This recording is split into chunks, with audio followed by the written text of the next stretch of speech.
This is Akwesasne. Without a doubt, it is the most complicated government jurisdiction in North America. Akwesasne is territory of the Indigenous Mohawk Nation, one of 6 member nations of the Iroquois Confederacy. It's also the only native reservation split by the American-Canadian border. To complicate things even further, on the Canadian side, it's divided between English-speaking Ontario and French-speaking Quebec. If you only looked at it on a map, Akwesasne might just seem like one of many spots in North America split by the often arbitrary placement of the border between Canada and the United States. But underneath that surface is an intense, complicated human history. Akwesasne's unique situation isn't just a geographic peculiarity. In the late 1980s, it was the site of a bitter conflict over gambling rights and tribal sovereignty, which culminated in 1990 with the largest gunfight in Canada in over 100 years. Centuries of change and tension between colonial governments and First Nations had come to an explosive head in Mohawk country. The stakes were enormous. In Canada, the ripples from this conflict turned into waves that would come crashing down in every corner of the country. Without a doubt, 1990 was the summer that changed Canada. The Iroquois Confederacy, or Haudenosaunee, is an alliance of 6 native North American nations: the Seneca, Cayuga, Onondaga, Tuscarora, Oneida, and Mohawk, or Kanien'kehá:ka. Hundreds of years ago, the Haudenosaunee occupied most of what is now upstate New York. Today, the 6 nations are split between eastern portions of the United States and Canada. Haudenosaunee, literally translated, means the people building the Longhouse. For the Haudenosaunee, the Longhouse is more than just a building. It's a traditional system of government with both spiritual and political functions. Leaders of the Longhouse councils, or chiefs, were either born into the hereditary title of their chief fathers or appointed by the women of their clans. The 6 nations of the Haudenosaunee each have a nation council, which together make up the Confederacy. For the Mohawks, that was the Mohawk Nation Council. For hundreds of years, the Confederacy was the authority with whom treaties were negotiated by European governments, then later the United States and Canada. The Haudenosaunee didn't record their treaties on paper. They did so through wampum belts made of purple and white shells. One of their most impressive diplomatic successes was the 1794 Canada-U.S. Treaty between the 6 nations and the newly formed United States of America. Ratified by the George Washington Wampum Belt, the treaty represented an agreement between sovereign nations to coexist peacefully in perpetuity. But 100 years later, the tone of that arrangement had changed. By the turn of the 20th century, both Canadian and American governments refused to recognize the authority of the non-elected governments of the Confederacy and its sub-councils, including that of the Mohawk Nation Council. In Akwesasne, also called St. Regis by the Europeans, an elected tribal council was imposed on each side of the Canada-U.S. border. On the American side, the elected St. Regis Tribal Council was created by the state of New York. In a similar vein in Canada, the Canadian Department of Indian Affairs created their own elected band council, the Mohawk Council of Akwesasne. Because the St. Regis Tribal Council and the MCA were imposed by the US and Canada onto Akwesasne, their elections to this day are heavily boycotted by residents, with only a minority actually voting in elections on either side of the border. Many Mohawks still view the way of the Longhouse, the traditional Mohawk Nation Council, as their legitimate government, but neither Canada nor the United States acknowledge their authority. The Mohawk Nation Council receives no government funding, which is provided instead to the band councils. This has resulted in extremely complicated, overlapping governance in Akwesasne. Jurisdiction is shared between a total of 9 groups: the traditional Mohawk Nation Council, 2 elected band councils, New York State, the provinces of Ontario and Quebec, the Confederacy, and the federal governments of the United States and Canada. For Mohawks and the Haudenosaunee at large, the influence of European colonialism has permeated and impacted their way of life for nearly 500 years. Centuries of important history has shaped modern Mohawk life today. But in many ways, the conflict in Akwesasne that would peak in 1990 started in the 1950s with the expansion of the St. Lawrence Seaway. The St. Lawrence River is one of the most important waterways in North America. The Mohawks of Akwesasne reside on the shores of the St. Lawrence, as do the Mohawks of Kahnawake on the south shore near Montreal, and the Mohawks of Gunnesadage where the St. Lawrence and Ottawa rivers meet. Not only does the St. Lawrence connect the Atlantic Ocean and the Great Lakes, sustenance on the land surrounding it is rich and abundant. For European settlers of North America, narrow, shallow portions of the St. Lawrence presented an obstacle for large ships coming in and out of the Great Lakes. This problem was eventually solved with the Seaway Expansion Project. In addition to widening and deepening the river's channel, large locks and dams were built along the St. Lawrence River between Montreal and Kingston. One of the secondary impacts of this project turned into a big win locally, when the Moses Saunders hydroelectric dam went online in 1958 near the towns of Cornwall and Massena. This new source of cheap, reliable hydropower brought a boom of manufacturing sites to towns on both sides of the border. For the Mohawks, the St. Lawrence Seaway expansion provided hundreds of local ironworking jobs for the duration of the project. Many Mohawk men had turned to ironworking as their profession of choice as the North American economy developed, and still today are counted amongst the most fearless and capable ironworkers in the world. But these temporary jobs were one of very few consolations for the tribe. More often than not, stories of rapid industrialization go hand in hand with environmental devastation, and the Seaway Expansion Project was no exception. At both Akwesasne and Kahnawake, new dams on the St. Lawrence resulted in flooding and land loss at both reservations. But the biggest impact to Akwesasne came as a result of changes to the industry in Massena. With the Moses Saunders Dam complete, in Massena, two major corporations set up local manufacturing facilities in the late 50s, General Motors and Reynolds Metal. Their arrival to the area marked the beginning of an unprecedented amount of pollution to the St. Lawrence around Akwesasne. Everything from fluoride to aluminum to mercury was being emitted from smokestacks and dumped into the surrounding waters. In 1959, the Reynolds plant ejected 300 pounds of fluoride ash per hour into the air around Massena. In small amounts, fluoride can help prevent tooth decay. In extremely large amounts, it can erode your teeth, just like it started doing to cows on the nearby Cornwall Island. But the biggest problem for Akwesasne was polychlorinated biphenyls, or PCBs, a known carcinogen. PCBs were initially used as insulators in electrical equipment before being banned by the American government in 1972. Both Reynolds Metal and General Motors were known to have used PCBs in their factories in Massena. GM were found to still have been using them even after 1972 when they were banned. With proper disposal and containment, the dangers of PCBs can be minimized. But GM's plans for disposal and containment of PCBs around Massena were repeatedly deemed insufficient by the New York Department of Environmental Conservation. And of course, inevitably, disaster struck. The impact of poorly controlled PCB disposal near Massena was devastating. At the time, the federal standard for safe consumption of PCBs in fish was a concentration of 2 parts per million or lower. Soil with 50 parts per million was considered toxic waste. In 1985, the New York Department of Environmental Conservation caught a live female snapping turtle near Akwesasne with a PCB concentration of 835 parts per million. The worst recorded sample was from a masked shrew also found in 1985, somehow living with a PCB concentration of 11,522 parts per million, 230 times the requirement to qualify as hazardous waste. Being directly downstream from Massena, Akwesasne got the absolute worst of it.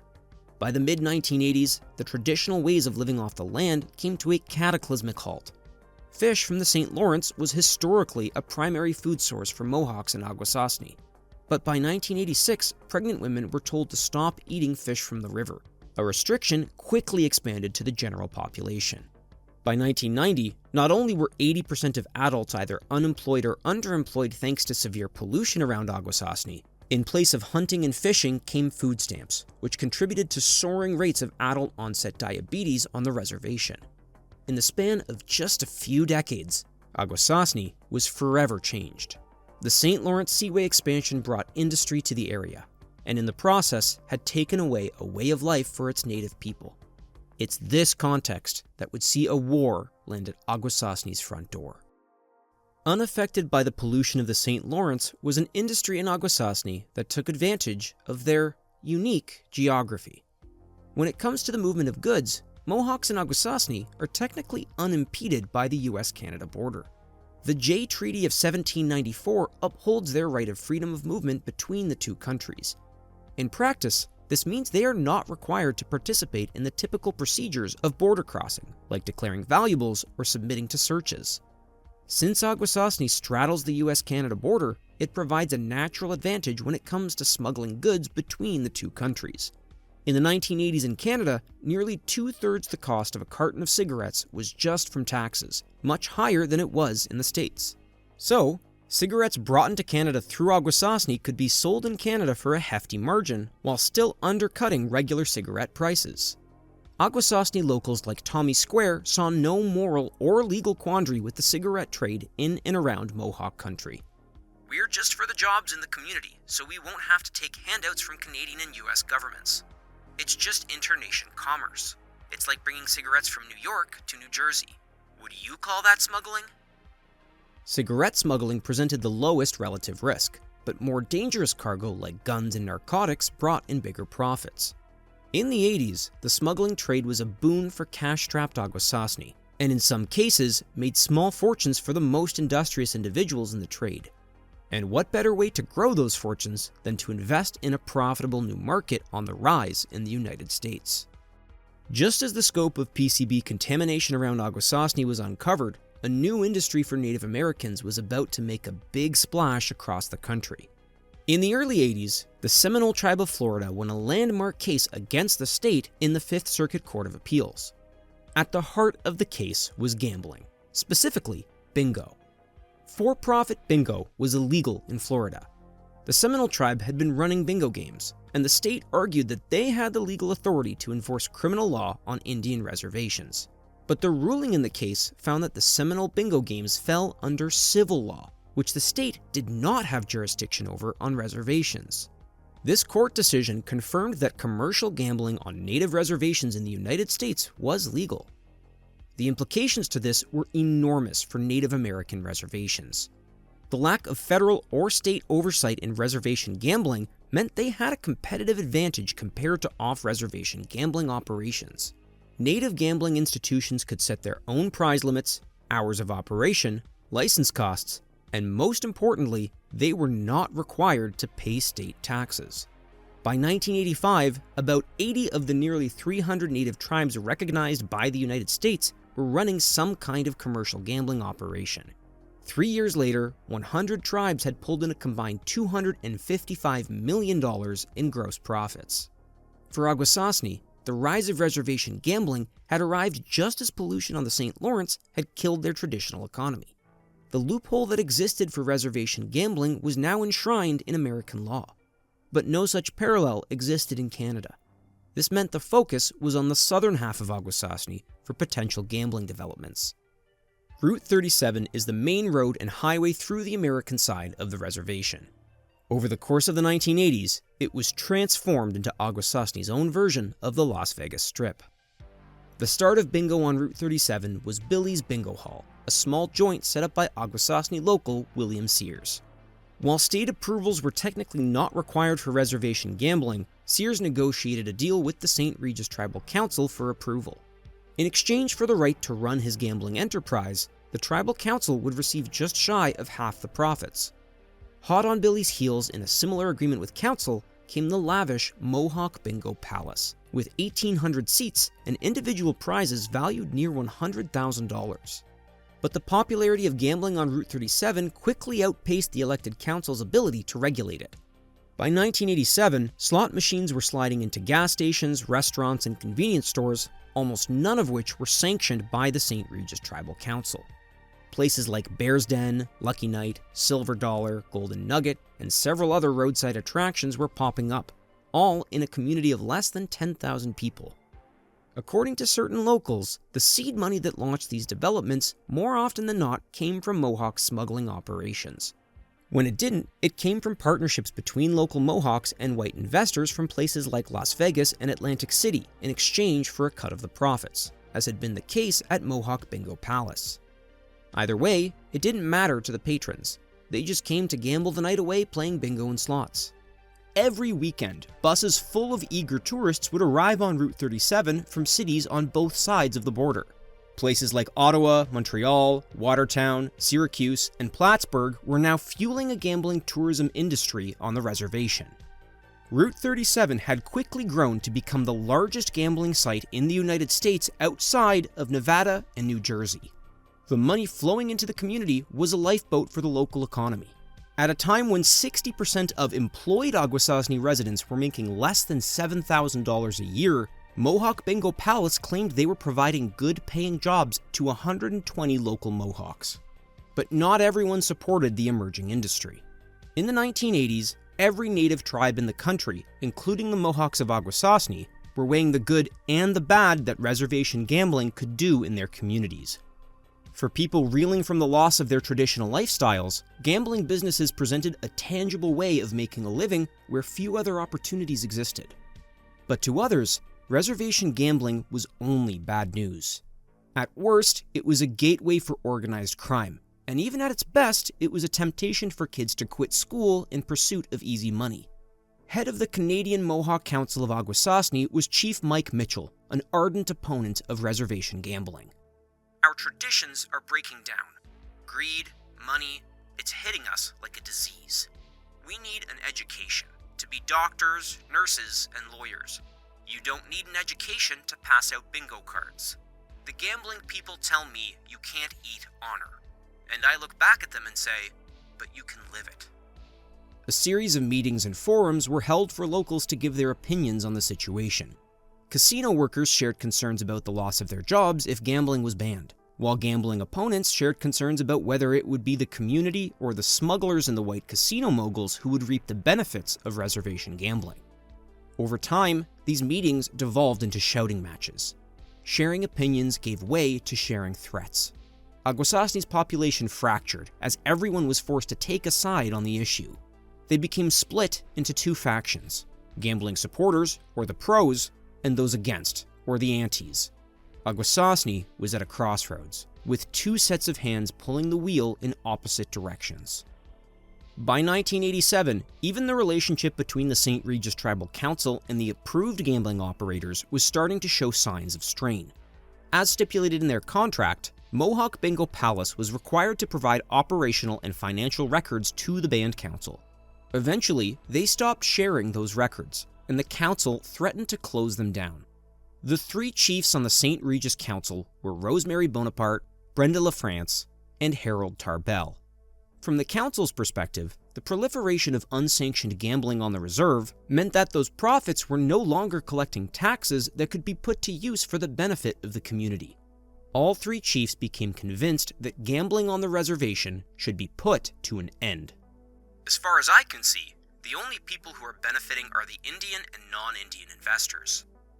But when it came to law enforcement on the American side of the reservation, the band council was toothless.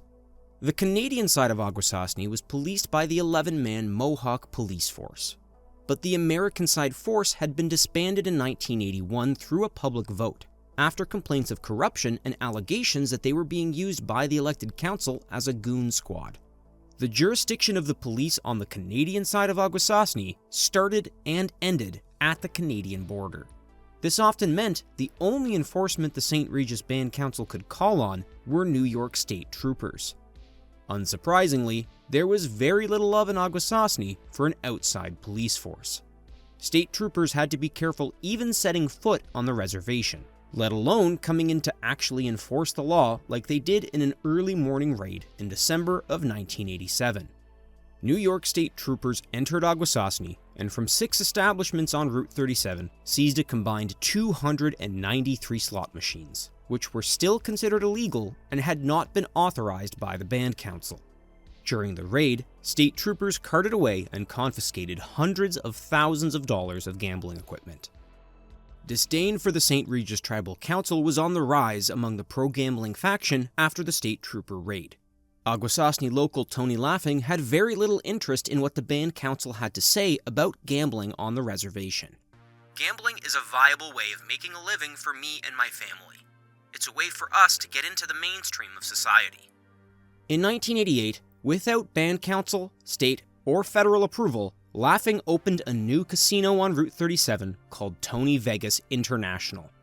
Laughing told the press that his casino would be protected by private armed guards to defend against police raids from state troopers. With no police on the American side of the reservation, there was nothing the St. Regis Tribal Council could say or do to stop Tony Laughing from exercising what he saw as his sovereign right. But people like Chief Harold Tarbell were growing concerned that gambling operators like Tony Laughing were actually endangering the sovereignty of the entire tribe by giving state police a legal excuse to involve themselves in reservation activities. All of the slot machine businesses on the St. Regis Reservation are owned by individuals. They are not tribally owned or tribally licensed. The St. Regis Council weren't alone in calling out the pro-gambling actions on the reservation. One of the loudest voices for the Antis in Akwesasne was Doug George, editor for Akwesasne Notes and Indian Time, two well-respected Native American newspapers.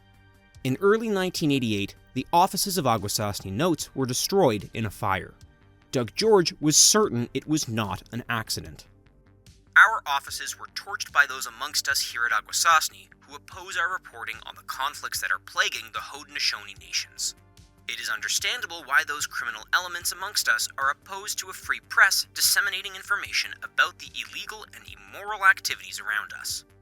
They almost succeeded in putting us out of business, but we will survive. Another prominent Anti was Chief Jake Swamp of the traditional Mohawk Nation Council.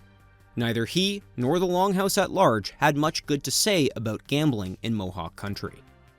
The whole bingo business was corrupt to begin with, and it corrupted our entire way of life. We see it as an abomination, another trick of the white man who wants to weaken us and divide us.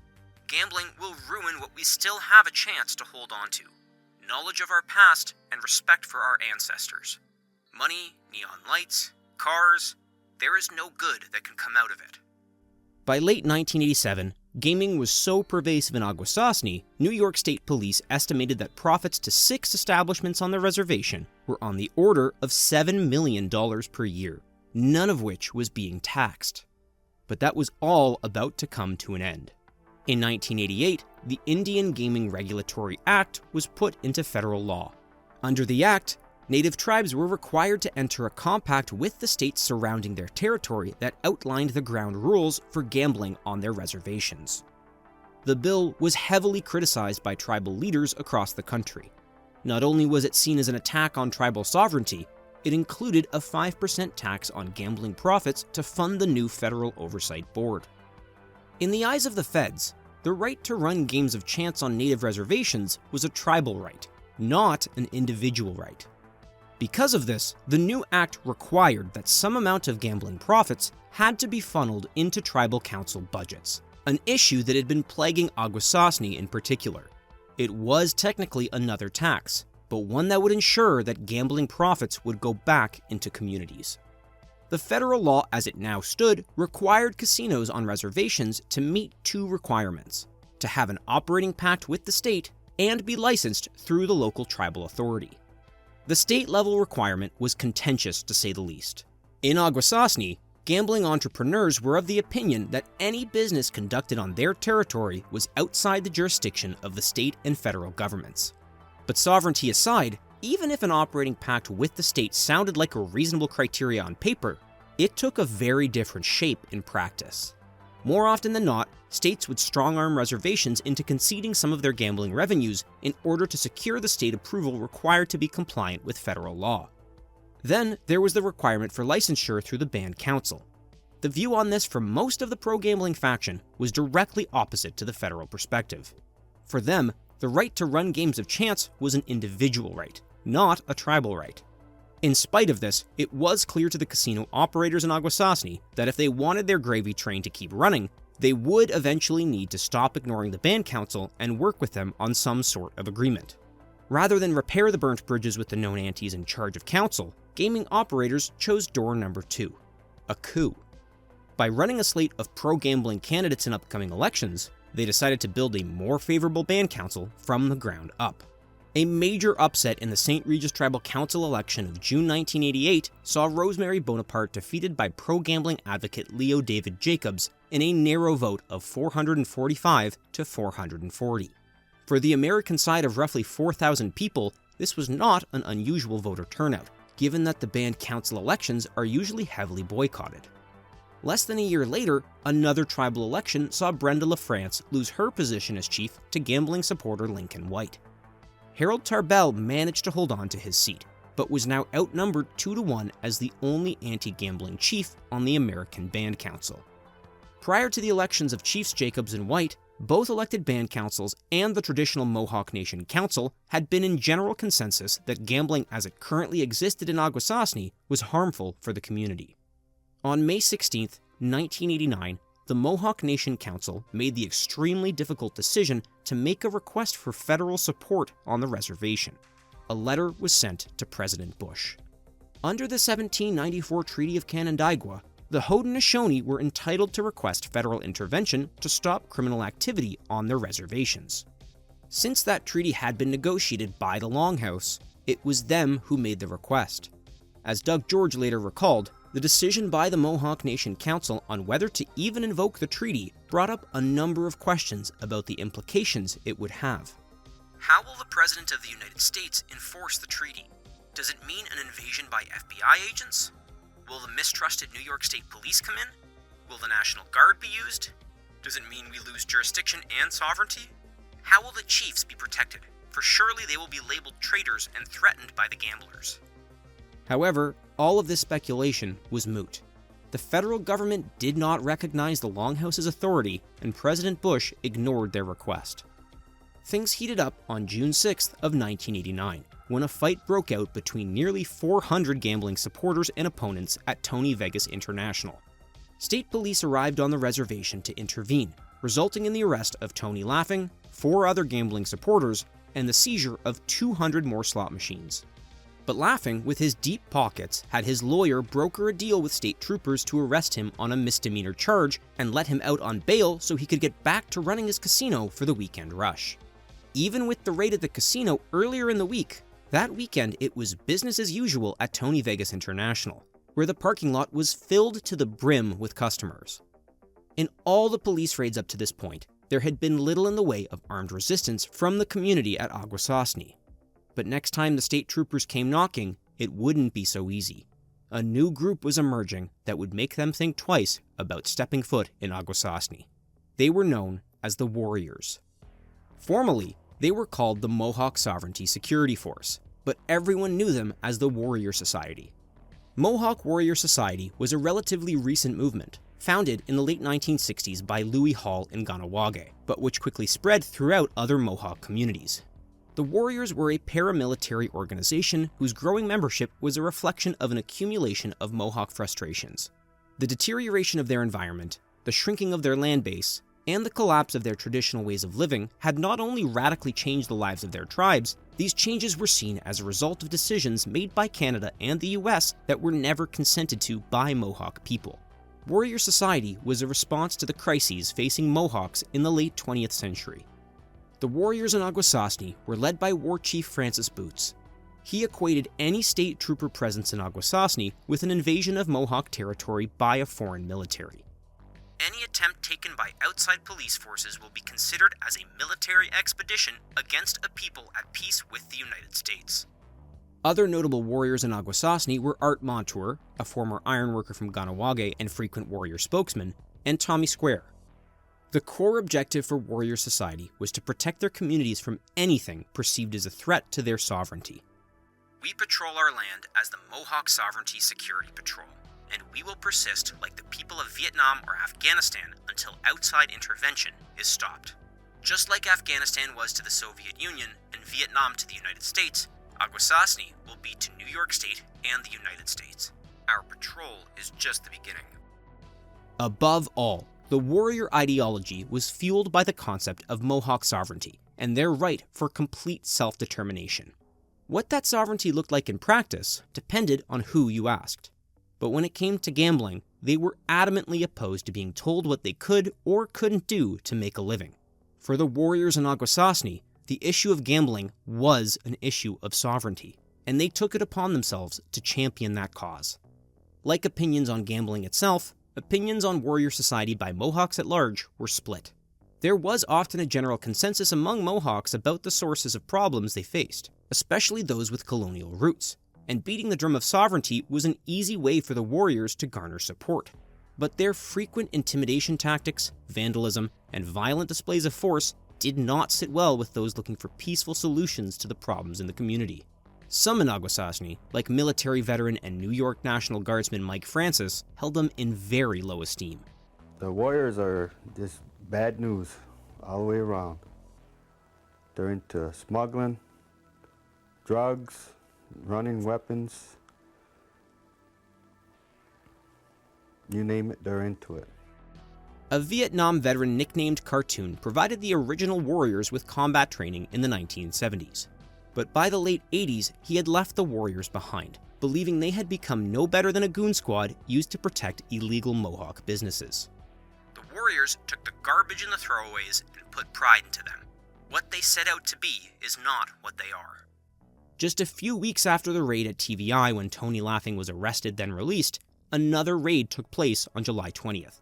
200 FBI agents and state troopers raided 7 casinos, confiscating more slot machines and arresting 13 people. Unlike earlier raids, this time state police were met with an organized resistance on the reservation. Led by Art Montour, a group of nearly 70 warriors and gambling supporters armed with high-powered weapons attempted to prevent police from entering the reservation and the casinos. In response, the following day, state police barricaded the roads and sealed off access to the reservation from the U.S. side. Art Montour was subsequently arrested for using a gun to interfere with a federally authorized search during the raids the day before. In the struggle to arrest him, a state trooper's arm was broken. It's upsetting when you're invaded by a foreign nation. You're on our land and our territory. You are the aggressor. In response to the police raid on July 20th, St. Regis elected chiefs Jacobs and White wrote a letter to New York Governor Mario Cuomo, who had been careful not to get directly involved in the events taking place in Akwesasne. In their letter, they warned the governor that police raids were an act of war against the sovereign territory at Akwesasne. This letter was sent by Jacobs and White without the knowledge of Chief Tarbell and the tribe's legal representatives, who chose to withdraw their counsel after learning about the letter. Governor Cuomo refused to meet with any of the St. Regis Council chiefs. According to one of Cuomo's aides, "We consider this an internal dispute among the Mohawk community. The governor does not want to involve himself in a situation that requires the community to reach its own consensus first." Consensus, however, was nowhere in sight. State police removed their barricades around Akwesasne on July 31st, 1989. Fearing a violent confrontation with the warriors, their policy going forward was to ignore calls from the reservation and stay out of Akwesasne completely. They would not return until May 1st, 1990. In the 274 days between, Akwesasne was left to fend for themselves as things descended into chaos. Not long after state troopers backed off the reservation, former Chief Brenda LaFrance had her car windows shot out by gunfire. Chief Jake Swamp's family took rotating shifts watching over their house at night for fear of a late-night drive-by shooting. But the violence was not just coming from gambling supporters. At the end of August, a group of 350 Mohawks surrounded the warriors' headquarters in Hogansburg and assaulted several warriors. The same day, a blockade set up by Antis on Route 37 devolved as the crowd set fire to the Lucky Night Casino, which was under construction. A week later, 4 men entered the administrative building for the St. Regis Tribal Council and cornered Chief Tarbell. According to Tarbell, they attempted to intimidate him into signing an agreement endorsing gambling in Akwesasne. The statement, which he refused to sign, was written by Tony Laughing's lawyer.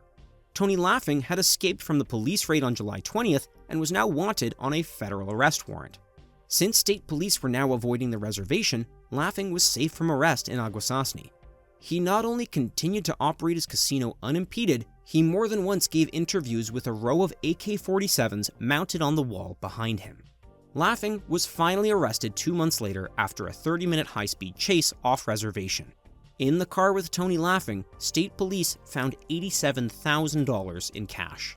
Seriously, I figured that if I did get caught, I'd have my bail money. The Antis had a hard time arguing against the economic upside that gambling was bringing to Akwesasne.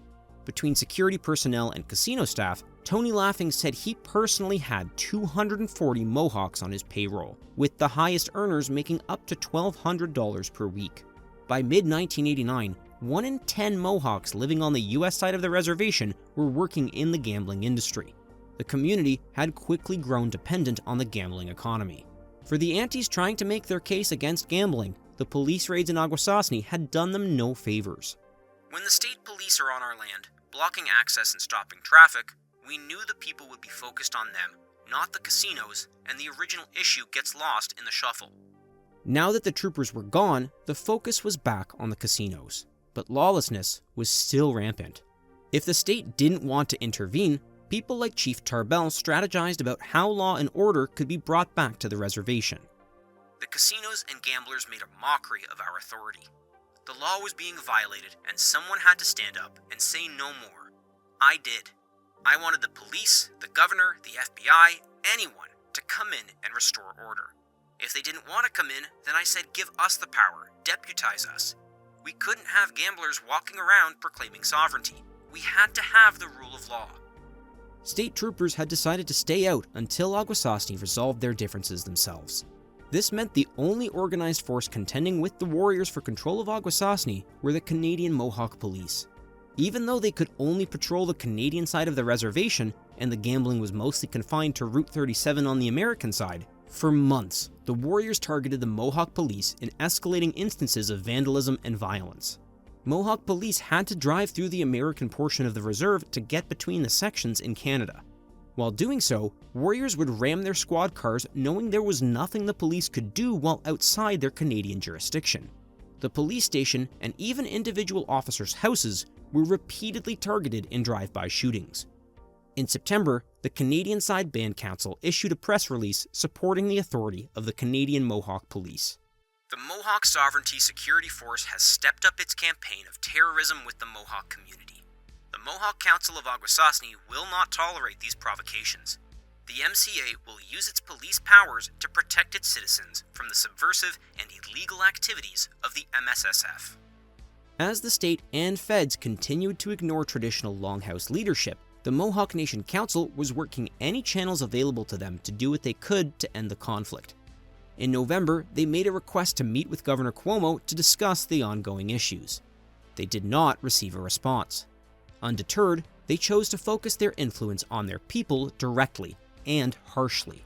In a press release, they announced that Mohawks who supported gambling would no longer be considered citizens of the Haudenosaunee. Be it known to all courts of law in Canada and the U.S. and their respective governments that these businesses or enterprises of casinos, high-stakes bingo, and gambling enterprises are illegal, gone have the consent or support of the nations. Therefore, individuals and all such businesses are without the sovereign protection of the Confederate Nations of the Haudenosaunee. As 1989 came to a close, the reservation was cut off from outside support and was descending into absolute lawlessness with no resolution in sight. The warriors, the gamblers, they don't want order. They say they want sovereignty, but what they really want is anarchy. How would they unite Akwesasne? What kind of relations would they set up with New York State, Ontario, Quebec? They never discuss these matters. All they talk about is sovereignty, which really means their right to make a buck by crap games or tobacco smuggling. 1990 was going to be an extremely busy year in Mohawk country. January started out with a protest in Albany, New York. More than 100 people, Haudenosaunee and non-natives alike, gathered at the steps of the state capitol building in an effort to convince Governor Cuomo to intervene directly in the conflict in Akwesasne. As he had been for months and would continue for many months, Cuomo refused to send state troopers onto the reservation until the Mohawks of Akwesasne sorted out their issues internally. They were still completely on their own as violence continued to escalate. Night after night, there was a terror. There was shootings. There was a lot of shootings. It was not just warriors. Twice on the morning of January 26th, gunmen fired on a car parked in front of Doug George's family home. Later that day, the headquarters of the Warrior Society were shot at. The day after that, shots were fired at multiple gambling opponents' houses, including Chief Jake Swamp and Doug George yet again. As the only anti-gambling chief left on the American elected council, Chief Harold Tarbell wrote to President Bush directly, asking for his personal assistance to the conflict in Akwesasne. The gaming palaces are protected by a well-armed army. They have so far intimidated the FBI and the New York State Police. Incredible as it may seem, these activities are all being undertaken under the guise of Indian sovereignty. But really, they are abusing a law enforcement vacuum by taking the law into their own hands for one reason: profit. Senators Daniel Inouye and John McCain, the chairman and vice chairman of the Senate Committee on Indian Affairs, wrote to the president urging him to reply to Chief Tarbell's letter. Just like when the Mohawk Nation Council called on the president, neither the senators nor Chief Tarbell received a response. The political cost of getting involved for Bush and Cuomo must have been preposterous, considering the tax losses they were willing to take by not finding a resolution to the crisis at hand. By Chief Tarbell's estimates, in 1989, the 5 illegal casinos and 2 illegal bingo halls in Akwesasne generated more than $100 million of income. Though that money had been funneled into a community of 8,000 residents, not a cent had gone through tribal council for any sort of public benefit. The warrior leadership were emboldened by the fact that American authorities were avoiding the reservation. They openly bragged to the media that they were now the legal police force in Akwesasne, even though they had no charter agreement with any of the 3 councils. As the Canadian elected council considered closing the reserve to outside traffic in response to the escalating violence, the warriors countered that Chief Mike Mitchell had no authority to do so. For us, Michael Mitchell has no voice. He doesn't even have a face. I no longer recognize him as a human being. The St. Regis Council knew they needed to make an attempt at rebuilding local law enforcement capabilities. The council formed a committee that would lay out a plan for law enforcement on the U.S. side of the reservation. Chief Jacobs, himself a gambling supporter, nominated 3 individuals to serve on that committee: Jerry Cook, Eli Tarbell, and Tony Laughing, all 3 of whom had been actively involved in gambling in Akwesasne, and all 3 of whom were facing gambling-related charges. At the meeting, a member of the audience sarcastically asked whether Chief Jacobs' nominees would be able to commute to committee meetings from jail if their sentences were upheld. Eli Tarbell had pleaded guilty to 1 count of possession of a gambling device on a reservation, and was sentenced to 18 months and a $5,000 fine. Jerry Cook was indicted by a grand jury for the same charge. Tony Laughing was sentenced to 27 months of prison and a $27,000 fine. Over the winter and spring of 1990, several other gambling operators were charged and received similar sentences of jail time and fines. But in each of these cases, sentencing was officially deferred until the Second Circuit Court of Appeals had conclusively determined whether the U.S. actually had jurisdiction over gaming violations in Akwesasne. Tony Laughing's $27,000 fine was nothing compared to the $87,000 he'd been found with when he was arrested. For most of the casino owners, the fines were barely a slap on the wrist when they were often less than they made in a single day from their gambling enterprises.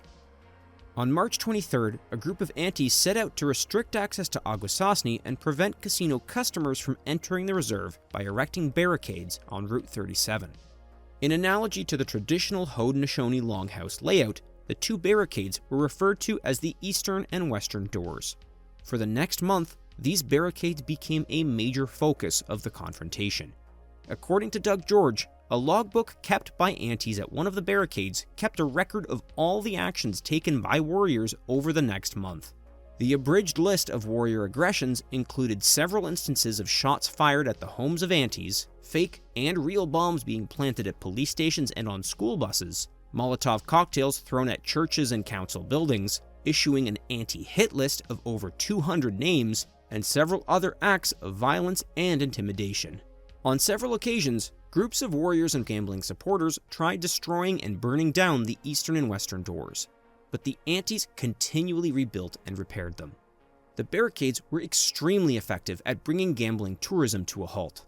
Rumors were going around that the casino operators were losing nearly $200,000 per day that the barricades were up.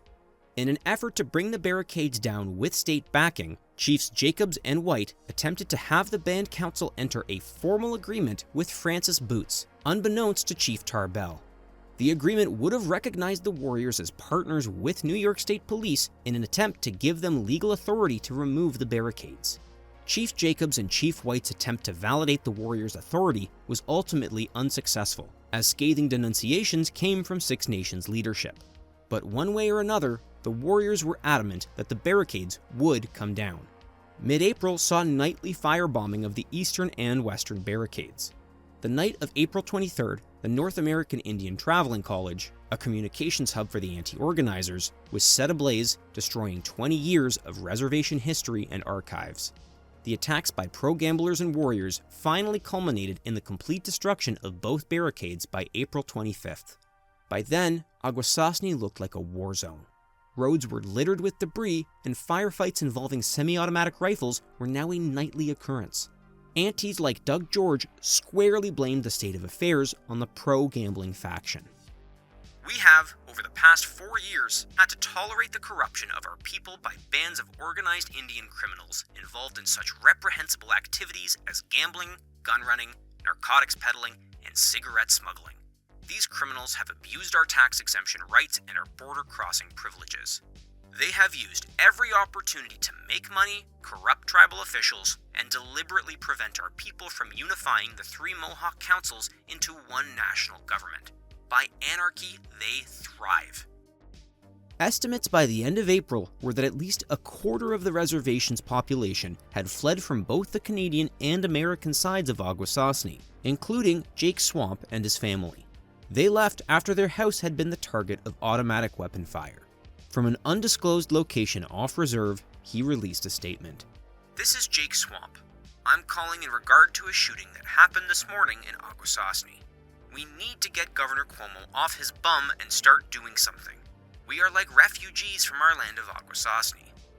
Senator Inouye wrote to Mario Cuomo on April 25th, urging him to send in the National Guard. Cuomo refused. By April, the lack of action from the governor throughout the conflict had been deafening.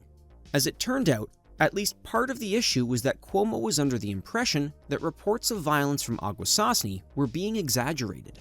One of the few people on the reservation he'd actually spoken to was Art Montour. According to Montour, he and Governor Cuomo spoke over the phone on April 29th. Montour told Cuomo that the evacuations of aunties from the reserve was just a ploy for sympathy in the media, and that the Warrior Society does not promote violence or the use of arms to achieve a political end. Mike Mitchell had his own thoughts about the governor's Native American policies. It's like he has an Indian death penalty, because that is what it seems it will take before he acts, a death. Unfortunately, Mike Mitchell was correct.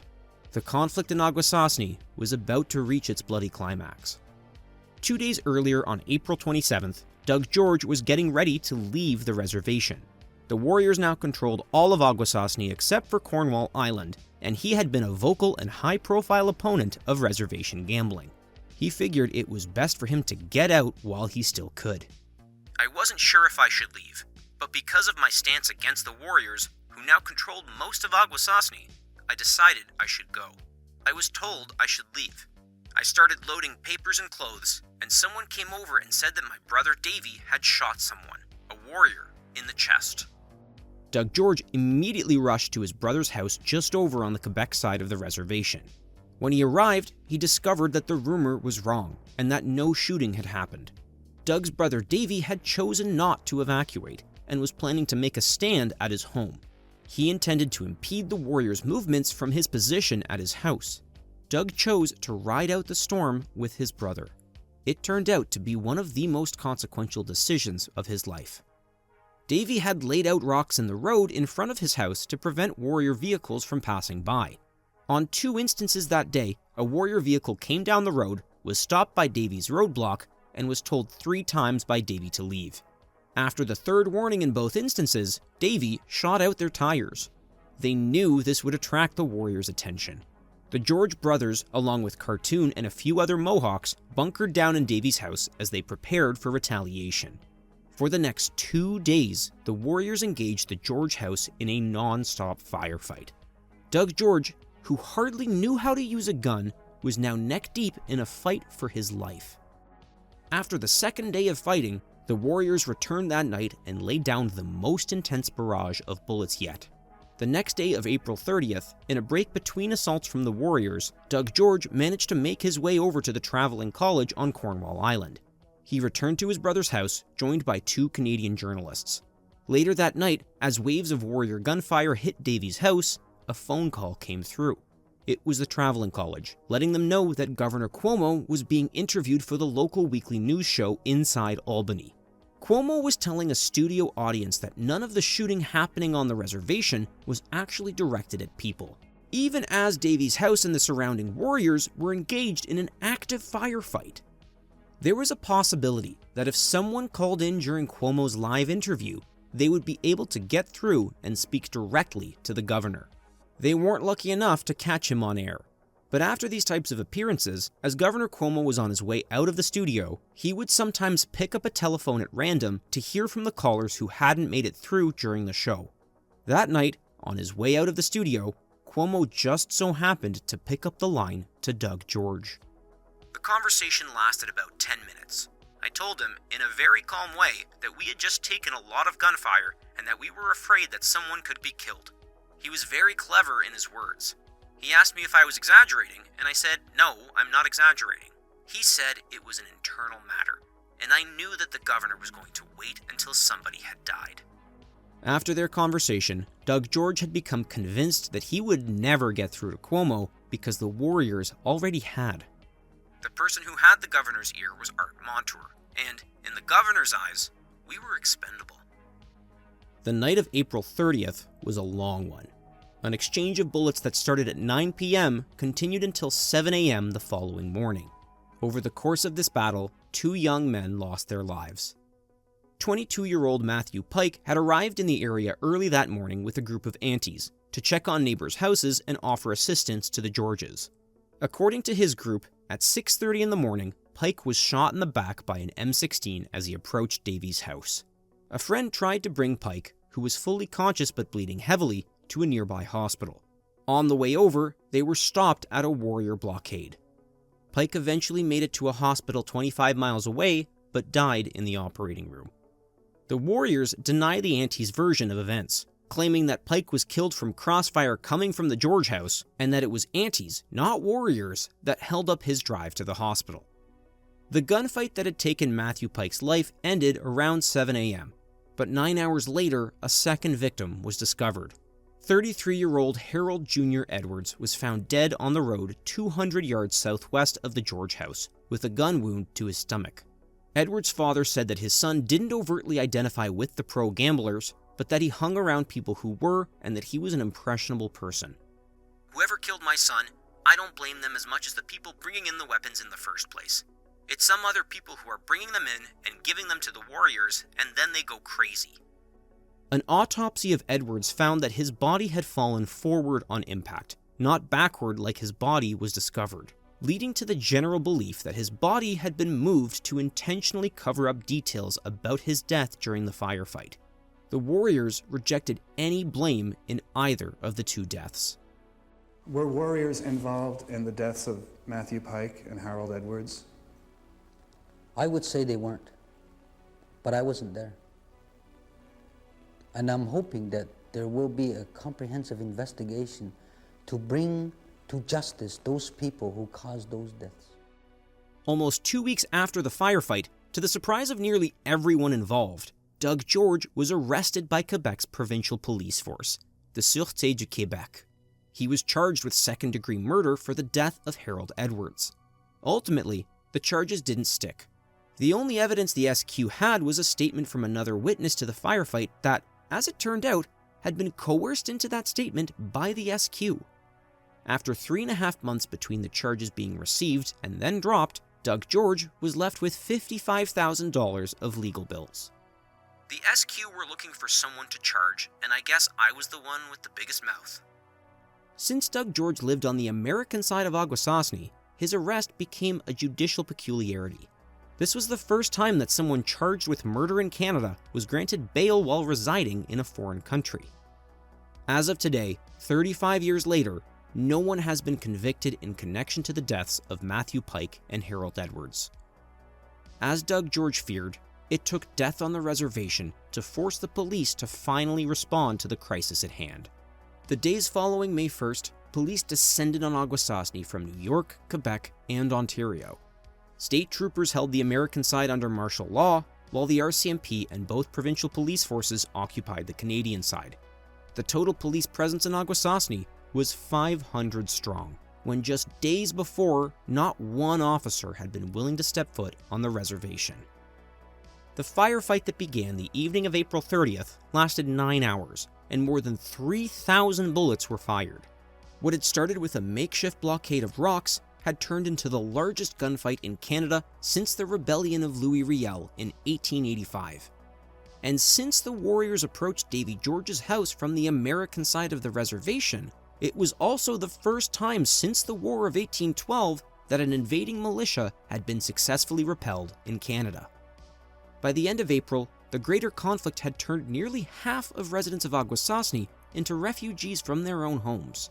The Mohawk Council of Akwesasne estimated that about 2/3 of residents on the Canadian side and about a quarter of residents on the American side fled their homes during the conflict.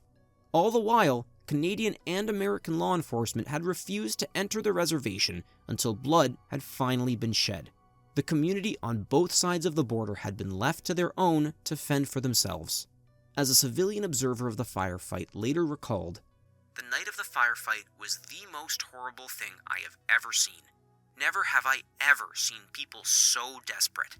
Never have I seen people so absolutely helpless asking for help with nobody answering." Matthew Pike and Harold Edwards died in the firefight on the morning of May 1st. There was a great irony in that particular date, which is a national Mohawk holiday in Akwesasne. On May 1st, 1899, a Mohawk man was killed at 4 a.m. by the RCMP for protesting the ban system imposed on Indian reservations in Canada. 91 years later, the same ban system was not only still in place, its existence led to jurisdictional paralysis at a time of crisis for Akwesasne, contributing to the deaths of another 2 Mohawk men. On May 3rd, 25 officials representing 5 levels of government from both Canada and the United States met outside of Montreal to look for a way to solve the underlying issues plaguing Akwesasne. The main proposal that came out of the meeting was the idea to merge the 3 local councils into one, in the effort to simplify their overly complicated jurisdiction. What sounded like an effective solution could have even had some support from the 3 councils, but not a single Mohawk representative was invited to or consulted in the meeting where that idea was proposed. "We didn't know about the meeting, nor were we participants in it. That's the problem. The people are never consulted about decisions made for their benefit. How can it benefit Akwesasne if we are not part of the solution?" Many people have characterized what happened in Akwesasne in late 1989 and early 1990 as the Mohawk Civil War. The conflict over gambling in the community pit neighbor against neighbor and family against family. Although gambling was the central issue of the conflict, its roots were born from decisions made outside of Mohawk country. A dwindling Mohawk land base had been destroyed by the pollution of the St. Lawrence River. In a single generation, a way of life that had existed for millennia was shattered. In the process of picking up those pieces, Akwesasne got scraped, cut, and eventually shed blood. In the months following the spring of 1990, evacuees returned to their homes as a shaky peace emerged under state police occupation of the reservation. In the short term, people on both sides of the issue looked to make peace with each other and heal the wounds it had created in their community. In 1991, Mike Mitchell gave a speech to the Assembly of First Nations in Ottawa, calling on Francis Boots to work together with him on bringing peace to Akwesasne. "We felt like we had to make a statement that we no longer wanted to fight each other and we should instead fight together, not only for Mohawks, but for all natives across Canada. Sometimes, your enemy is not really your enemy." But unfortunately, peace was just not in the cards for the Mohawks in 1990. You'd be forgiven for thinking that a gambling feud that turned into a civil war would have to be the biggest news out of Mohawk country that year. But in Canada, it was just the beginning. The gambling feud in Akwesasne came to an end just as another Mohawk community in Quebec was on the verge of their own crisis.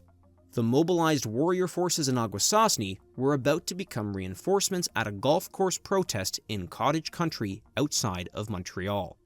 What started as a low-profile demonstration soon spiraled into the biggest news story of 1990 in the country. Akwesasne was just the beginning. The summer of 1990 was going to be one to remember.